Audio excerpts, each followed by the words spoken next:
Hey, what's going on? It's the Petrolist.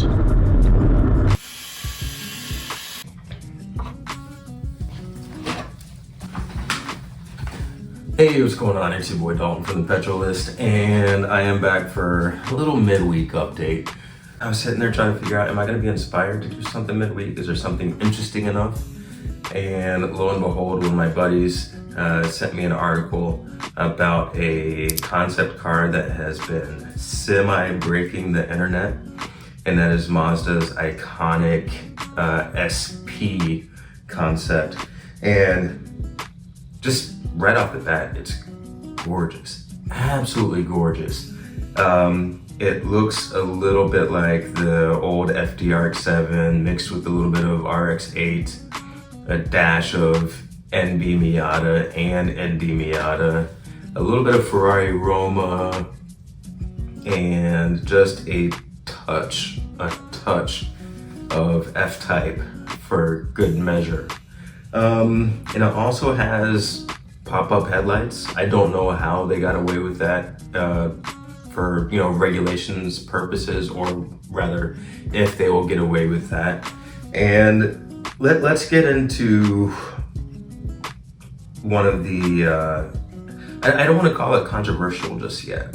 I want to say interesting. That's one of my favorite words when I'm making these films. It's going to be a twin rotor hybrid, but not the kind of hybrid that we're used to. So typically you've got the engine that powers the wheels, and then there's a battery that's connected to motors that are somewhere within the drivetrain that also powers the wheels. In this concept, the twin rotor engine is really just going to be a generator for the electric motors. So maybe it's a small battery with a generator and motors, but the engine will not be connected to the wheels. For me, that's a little bit of a disappointment, but let's take a look at where there could be advantages. So engines are typically lighter than batteries. So if you can replace some of that power generation from a battery with power generation from a generator, it's going to be a bit lighter.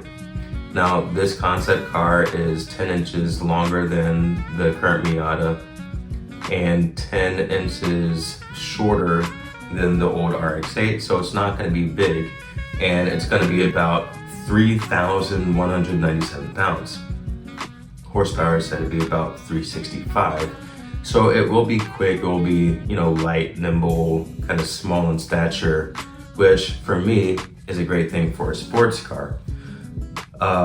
Let's talk about possibilities with that drivetrain. So starting the car, there's nothing better than starting a car and you get a little bit of that vibration, a little bit of character from the engine. That's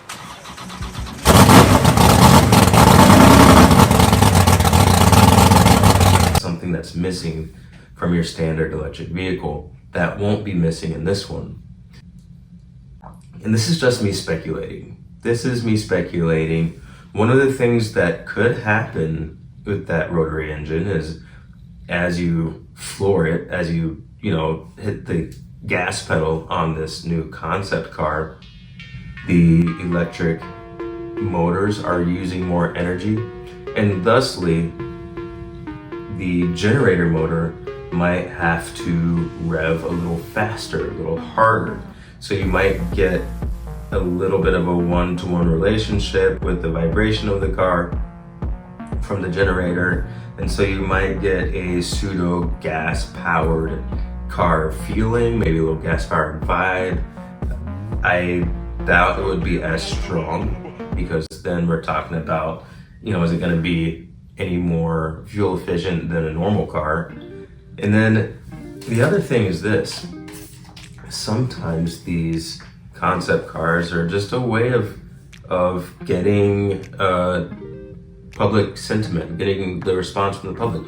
How do people feel about a rotary powered RX-7 where the rotary engine isn't part of the drivetrain? We don't know yet what exactly is going to be launched. So they could be seeing, okay, what does the internet say about this? Now, there are limitations. it's not going to be very tunable because the engine doesn't do anything for the drivetrain. It's just a generator. There's not a possibility for a real manual transmission. It's going to be automatic. Like maybe you can source some code from a video game and put in a 3-pedal clutch system, or clutch simulator. It's just not going to be the same. So there are some limitations in terms of being as fun or engaging as a regular gas-powered car. So I'm not going to make up my mind on this one just yet. I'm glad that they're doing something different. I don't like the idea of bulky batteries in sports cars. If you want to put them in a commuter or whatever else, fine, but keep sports cars light. Now again, anytime you put multiple drivetrains or multiple power generation systems in a vehicle, you end up with that higher risk of maintenance issues down the road, more breakable parts, more expenses. So that's something to take into consideration. So yeah, I'm still on the fence on this one. I want to see what else Mazda says about the drivetrain, how they plan to make it more engaging, and if they can somehow utilize that generator for the character and the engagement of the car, maybe that's a winner. But I simply don't know yet, and to be quite honest, I'm a little skeptical and do wish that it was just kind of a normal hybrid. There's still time.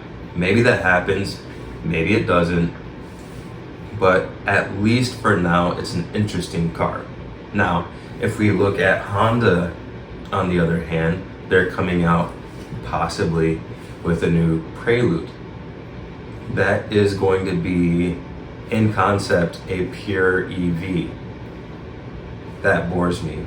A big battery in a coupe, no chance for character unless it's synthetic. So at the very least, this concept has some room to surprise me, some room to wow me, and I'm gonna hold off judgment until I find out exactly how Mazda plans to do that. Mazda is well known for building great sports cars, and they're well known for being unapologetic about their love of cars, their love of driving. So if anybody's going to be able to pull up a light, nimble electric sports car, Mazda is, I think, going to be the one. I don't think they're going to phone it in. I don't think they're just going to be like, just throw something in there and forget about the driving experience. All right, that's it. My last video, I was completely monotone. I watched it back and I was sick while I was making that video, but I needed to get the Monday video out. I was passionate about the topic, but that passion didn't come through because I was just feeling like absolute dog crap. So thank you if you did turn into that video. Next Monday, expect the Monday video again. And if I get inspired by anything else throughout the week, you'll hear about it, or maybe I'll add it into the Monday video. Thanks for watching. I'm out.